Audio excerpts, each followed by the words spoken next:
Over the past decade or so, I've come to the realization that for day in, day out use, something that's you're going to be constantly marring up, putting pencil marks up, knifing into, wooden layout tools are so much better than the metal. Here's why.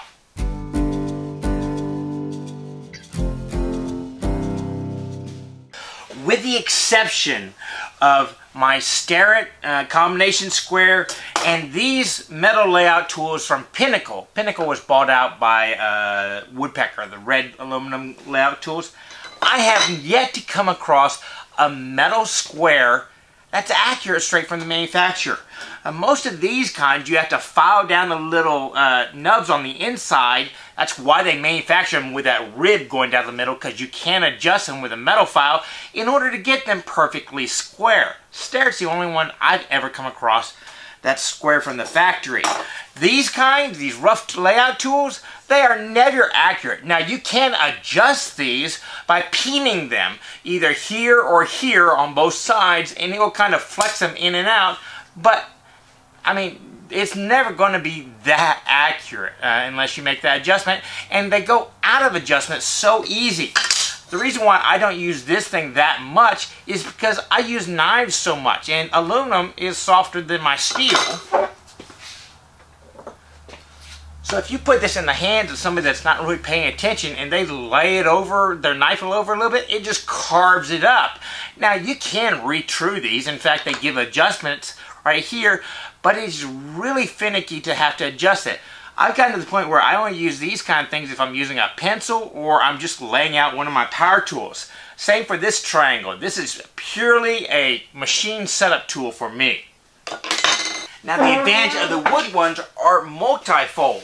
You can make them so that, well, typically the blades are a lot thicker. These French styles, where a lot of times they are made out of brass right here, you know, that goes out of whack. You have to take a mill file to adjust it, and a lot of times you just round those over. Where this one I can easily adjust with a hand plane, and I'll show you how to do that in a second.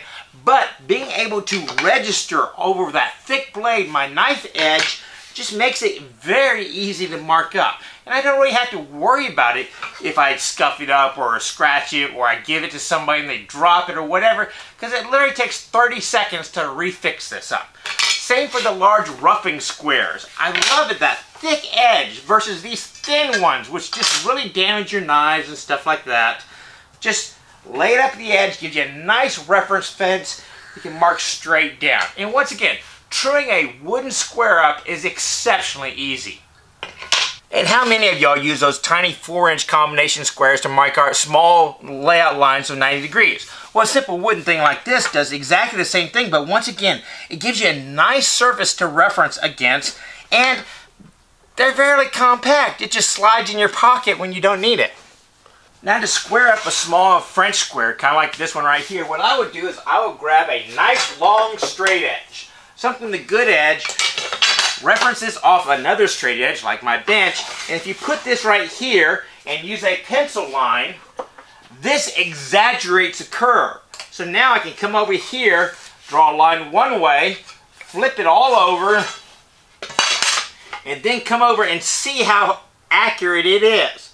If it's just a tad bit off one way or the other, you can make the adjustment on the hand plane, on the square with a hand plane. If it's too far over one way, a couple passes, a thousandth of an inch off each time, and there you go. So my French plane was about a degree off over 2 feet, so I only really need to remove a little bit right there to bring it back into accuracy. So my cutting edge is right here. I come over and in about 4 strokes at a thousandth of an inch, that's all I need to bring off. Should be perfectly square now. Same with a French square, an English square. Just line it up on the edge, mark it one way, flip it over, mark it the other way.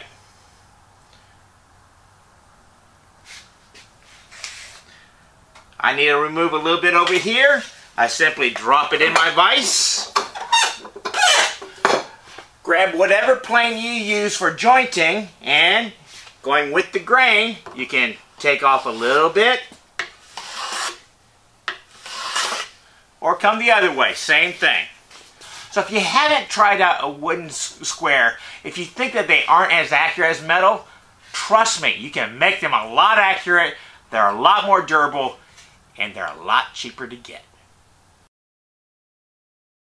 So for today's bonus, I want to talk about Bob Rozaieski, and I'm not 100% sure that's how you pronounce his last name. If I'm wrong, I do apologize. But he was one of the original online content creators. He had a video podcast, an audio podcast. He has content online and on YouTube that goes back, I think, 10 years.